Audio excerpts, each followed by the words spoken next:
तो अब हम लोग नेक्स्ट क्लास का वीडियो यहाँ पे बनाने जा रहे हैं। तो आप लोगों को हम बाइनरी सॉल्यूशन तक समझा चुके थे, उसका एग्जांपल भी हम बता चुके थे। अब यहाँ पे हम आप लोगों को बताए हुए थे कि किसी भी सॉल्यूशन का नाम हम कैसे रखते हैं, ये हम लोगों को यहाँ पे जानना है। तो टॉपिक हम लोग यहाँ पे यही बनाएंगे, name of solution. Name of solution, इसका हिंदी होता है विलयन या घोल। इसका हिंदी क्या होता है? विलयन या घोल का नामकरण कि उसका नाम कैसे दिया जाएगा। ओके, शॉर्ट में। तो यहाँ पे किसी भी सॉल्यूशन का नाम जो होता है उसके सोल्यूट पे डिपेंड करता है। ठीक है, किसी भी सॉल्यूशन का नाम उसके सोल्यूट के नाम पर ही रखा जाता है। एग्जांपल में जैसे हम आपको बता रहे हैं कि शुगर और वाटर को आपस में मिला दिया जाता है तो वो सॉल्यूशन बन जाता है, क्योंकि शुगर जो होता है वाटर में डिसॉल्व हो जाता है, घुल जाता है। तो यहाँ पे हम आप लोगों को बता रहे हैं, तो इस तरह से आप लोग हम बता रहे हैं कि शुगर और वाटर इन दोनों को मिलाया गया तो इसमें शुगर जो हो गया वो डिजोल्व हो गया, घुल जाता है। इसका मतलब शुगर को सोल्यूट कहा देंगे। तो इसका मतलब इस सॉल्यूशन का नाम हम लोग शुगर सॉल्यूशन रख देंगे। कोई भी आपके घर पे आता है तो चीनी का शरबत कहता है, पानी का शरबत थोड़े कहता है, वो यही कहता है कि बाबू एक गिलास चीनी का शरबत लाओ। तो इसका मतलब वहाँ पे चीनी सोल्यूट होगा और पानी जो होगा वो सोलवेंट का होगा। तो इस तरह से उसका नाम हो गया चीनी का शरबत, इसका मतलब शुगर सॉल्यूशन। तो यहाँ पे हम लिखेंगे the name of solution is depend on the name of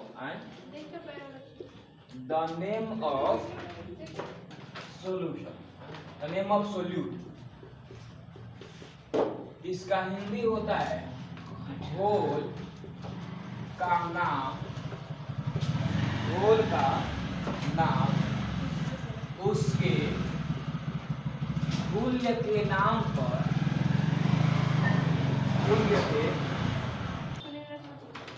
उसके घुल्य के नाम पर निर्भर करता है। इसका मतलब किसी भी सॉल्यूशन का नाम अगर आप लोगों से कहा जाए, हम आपको समय देंगे लिखने के लिए, तो यहाँ पे हम यही बात कर रहे हैं कि किसी भी घोल का नाम या किसी भी सॉल्यूशन का नाम अगर रखा जाए तो सबसे पहले हम घुल्य के नाम पर डिपेंड रहते हैं, निर्भर रहते हैं, अर्थात सोल्यूट का नेम हम लोग यहाँ पे देखते हैं। ओके, एग्जाम्पल में यहाँ पे देखा जाए, जैसे एग्जाम्पल नंबर 1, अगर यहाँ पे बोला जाए कि सॉल्यूशन ऑफ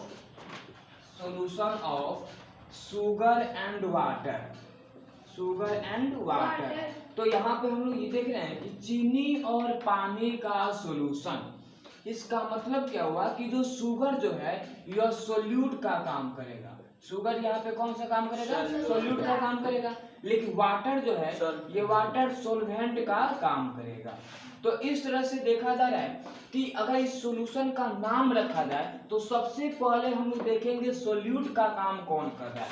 तो सोल्यूट का काम शुगर कर रहा है, इसका मतलब इसका नाम हो जाएगा शुगर सॉल्यूशन, इसका नाम हो जाएगा।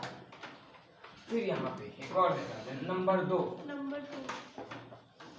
Solution of alcohol and water.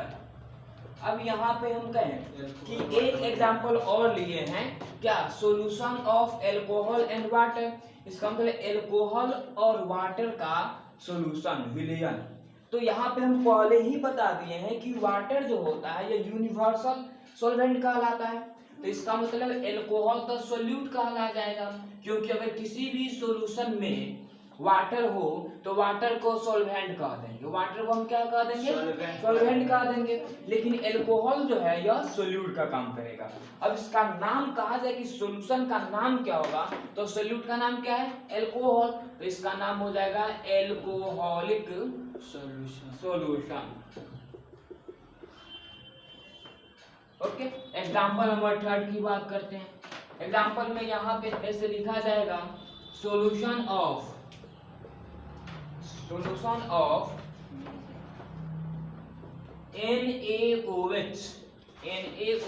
and water। अब देखिए, अब यहाँ पे हम लिखे हैं कि NaOH मतलब सोडियम हाइड्रोक्साइड और वाटर का सॉल्यूशन, तो इसका मतलब यहाँ पे वाटर आ गया, तो वाटर तो यहाँ पे सोल्वेंट का काम तो करेगा ही करेगा। सोल्यूट का काम यहाँ पे कौन करेगा, सोडियम हाइड्रोक्साइड, इसे हम लोग सोल्यूट कह देंगे। इसका मतलब इसका नाम पूछा जाए तो इसका नाम हो जाएगा NaOH सॉल्यूशन हो जाएगा। या इसी का एक और नाम हम लोग जानते हैं, इसको हम लोग एल्कोहलिक सॉल्यूशन ऑफ NaOH कहते हैं। इसका एक एल्कोहल एक्यूवस सॉल्यूशन होता है, एक्यूवस सॉल्यूशन ऑफ NaOH, ये दोनों नाम होता है। इसका मतलब आप इसे NaOH सॉल्यूशन आप बोलिए तो, या एक्यूवस सॉल्यूशन ऑफ NaOH बोलिए तो, बात एक ही हुआ। तो इस तरह से आप लोग हमेशा याद रखिएगा कि किसी भी सॉल्यूशन का नाम उसके सोल्यूट के नाम पर डिपेंड करता है। जैसे एग्जांपल लिखा है शुगर एंड वाटर का सॉल्यूशन, तो इसमें शुगर सोल्यूट है तो शुगर सॉल्यूशन इसका नाम हो जाएगा। ओके, तो ये रहा आप लोगों का एग्जांपल, इसको आप लोग नोट सबको ही आराम से कीजिए। ओके, इसको लिख लिए होंगे आप लोग। अब यहाँ पे ये भी टॉपिक आप लोगों का समाप्त हुआ। अब हम लोग यहाँ पे स्टडी किया जाएगा कि सॉल्यूशन के कॉन्सेंट्रेशन के बारे में। तो सबसे पहले हम लोग ये जान लेंगे कि कॉन्सेंट्रेशन क्या होता है। तो कॉन्सेंट्रेशन जो होती है उसकी हिंदी होती है सांद्रता, और सांद्रता के बारे में हम लोगों को यहाँ पे जानना है। तो दो तरह के सॉल्यूशन हम ले लेते हैं, तो वो दोनों सॉल्यूशन का अपना अपना अलग अलग एबिलिटीज, अलग अलग गुण पाया जाता है, और उसी गुण के बारे में हम लोग को यहाँ पे जानना है। तो यहाँ पे हम लोग टॉपिक बनाएंगे कॉन्सेंट्रेशन। कॉन्सेंट्रेशन इसकी हिंदी होती है सांद्रता, हिंदी होती है, ये हो गई सांद्रता। अब इसके बारे में हम लोग को जानना है। तो जैसे हम यहाँ पे बात ये करते हैं कि एग्जाम्पल पहले लिख लेते हैं, एग्जाम्पल इसका समझेंगे और उसी अनुसार हम लोग उसका डेफिनेशन भी निकाल लेंगे। तो यहाँ पे एग्जाम्पल इसे मान लेते हैं solution of sugar and water, sugar and water. इसका मतलब चीनी और पानी का सॉल्यूशन है। अब यहाँ पे चीनी और पानी का जो सॉल्यूशन है, इसमें एक सॉल्यूशन नहीं है, दो तरह का सॉल्यूशन है। तो यहाँ पे दो पॉट मान लेते हैं, एक बर्तन ये हो गया, ये स्पेशल बर्तन है, अष्टावक्र का बर्तन है, एक बर्तन जो हो गया यहाँ पे। अब हम बात करते हैं कि इसमें वाटर है, इसमें क्या हुआ, पानी है, इसमें पानी है, वाटर है, जल है, ये वाटर हो गया, और इसमें शुगर भी है। तो वाटर और शुगर के सॉल्यूशन में सिर्फ वाटर ही दिखाई देता है, हाँ। शुगर नहीं दिखाई देता है, और इसमें भी वाटर है,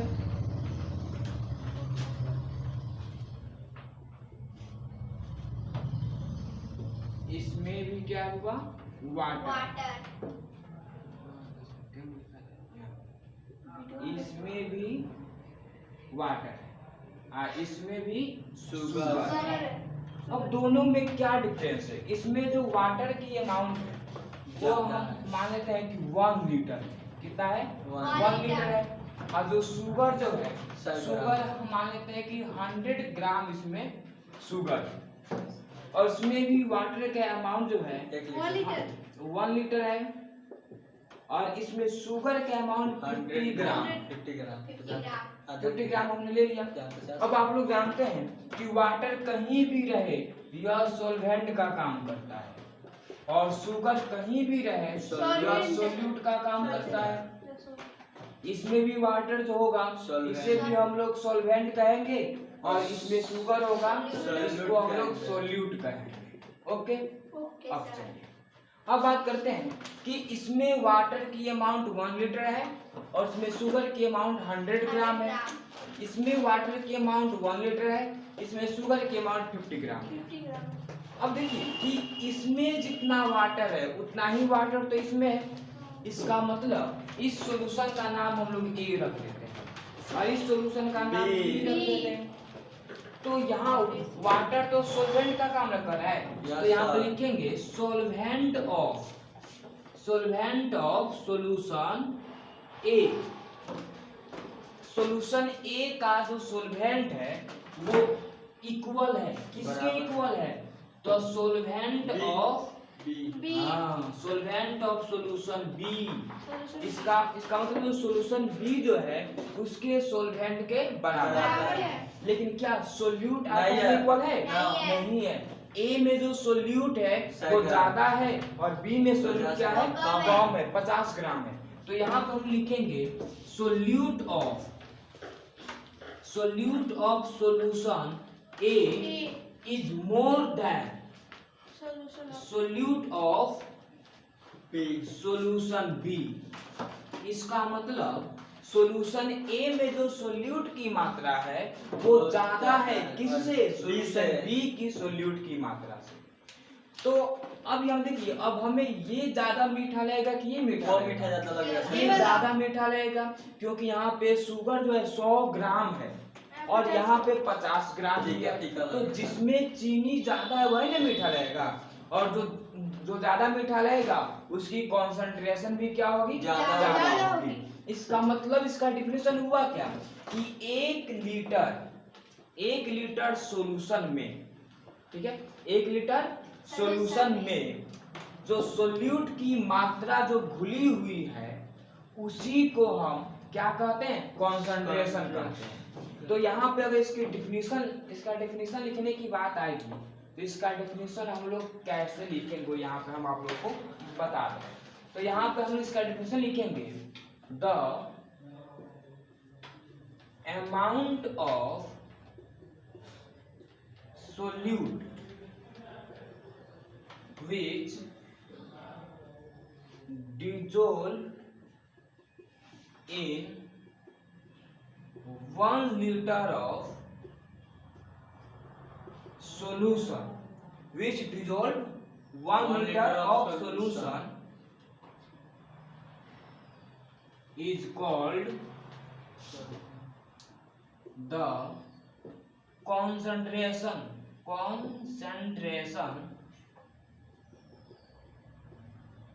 ऑफ सोल्यूट। ओके, इसका हिंदी हो जाएगा 1 लीटर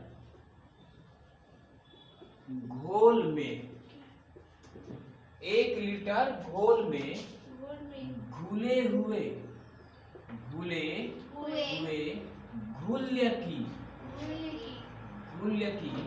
मात्रा, यहाँ पे सॉल्यूशन, घुल्य की मात्रा घोल का सांद्रता कहलाती है। घोल की सांद्रता कहलाती है। यही इसका डिफिनीशन हो गया। ओके, तो इसके बारे में हम यहाँ पे समझा दिए, इसका डेफिनेशन यहाँ पे लिखा दिए, इसको नोट कीजिए आप लोग, फिर हम लोग आगे की ओर यहाँ पे पढ़ते हैं। सही, एक बात और यहाँ पे हम लिखेंगे, अब पूछा जाएगा कि किसकी कॉन्सेंट्रेशन ज्यादा है, तो ए की कॉन्सेंट्रेशन ज्यादा है, तो यहाँ पे लिखेंगे इसलिए concentration of solution A is more than concentration of solution B. इसका मतलब ए का कॉन्सेंट्रेशन बी से ज्यादा है, क्योंकि यहाँ पे सोल्यूट की मात्रा अधिक है इसीलिए। ओके, इसको नोट कीजिए आप लोग, फिर हम लोग आगे फिर देखते हैं। अच्छा हाँ बस हो गया, अब आए यहाँ देखा जाए। तो उसको तो आप लोग भी रोज स्नान कीजिए लोग और रोज पूजा कीजिए लोग। It's very important. सर हम लोग करते हैं, आप नहीं करते? हम लोग डेली करते हैं। 23 साल की उम्र में एक लगातार 2 दिन हम कल पूजा की कर रहे हैं। आप लोग क्या लगता है?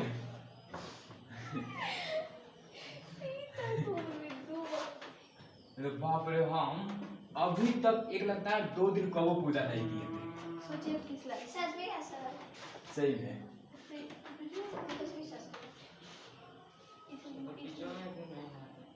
बीच में नहीं नहाते होंगे इसलिए। मतलब रोज रोज नहीं नहाते हैं हम। ये दांत और एक और दिन अपने आप लेकर नहाते हैं, और उसमें भी क्या है, इन बात ये है कि रोज कौन नहाएगा? चुप यार। नहीं बता दीजिए इसमें। अब हम लोग एक टॉपिक पढ़ेंगे। देखिए, कंसंट्रेशन जो हम आप लोगों को बताए हैं, ये बहुत ही इम्पोर्टेंट है और ये लंबा चलने वाला है। किसी भी सॉल्यूशन का कंसंट्रेशन निकालने के लिए 8 मेथड्स होते हैं। अब 8 में से अप्रोक्स 3 मेथड आप लोगों को 11th में आप लोगों को जानना है, और सॉरी 4 गो मेथड 11th में जानना है और 4 गो 12th में जानना है। तो उसको हम अभी ही सारे मेथड को स्टडी कर लेंगे, क्योंकि आधा जानेंगे आधा नहीं जानेंगे। हो सकता है कि एक आदमी आए आप लोगों के यहाँ और उसी क्वेश्चन को पूछे जो नहीं पढ़ाया गया हो, तो फिर आप लोग का इंसल्ट हो जाएगा। इसलिए हम लोग 8 मेथड्स को स्टडी करेंगे, उसका डेफिनेशन, और इसमें न्यूमेरिकल्स बहुत बनेगा। एकदम ध्यान से इसको स्टडी कीजिएगा आप लोग। तो यहाँ पर हम लोग लिखेंगे मेथड्स ऑफ कैलकुलेशन, ऐसे methods for calculation of concentration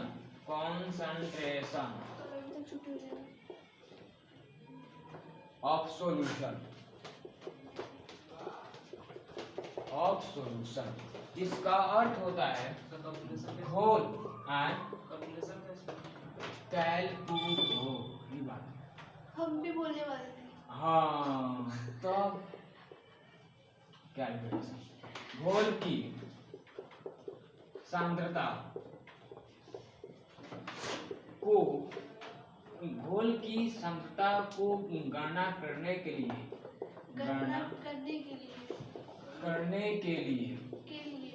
विधियां।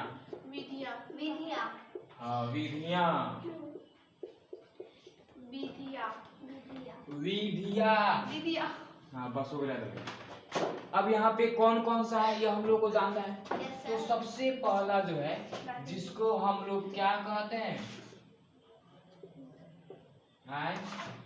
ग्राम पर लीटर। इसकी हिंदी की बात करते हैं तो इसका हिंदी भी यही होगा, ग्राम पर लीटर। प्रति लीटर होता है। हाँ पता है। पर का हिंदी होता है। दूसरा नंबर जो होता है, जिसको हम लोग कहते हैं परसेंटेज कहते हैं, जिसको क्या कहते हैं, परसेंटेज। हिंदी क्या होता है, प्रतिशत। तीसरा नंबर जो होता है उसको कहते हैं मोलारिटी। मोलारिटी को हम लोग हिंदी में मोलरता कहते हैं। क्या कहते हैं? मोलरता। 4 नंबर में आएगा जिसको हम लोग कहते हैं मोलालिटी। इसको क्या कहते हैं? मोलालिटी। हाँ, मोलालिटी का हिंदी होता है मोललता।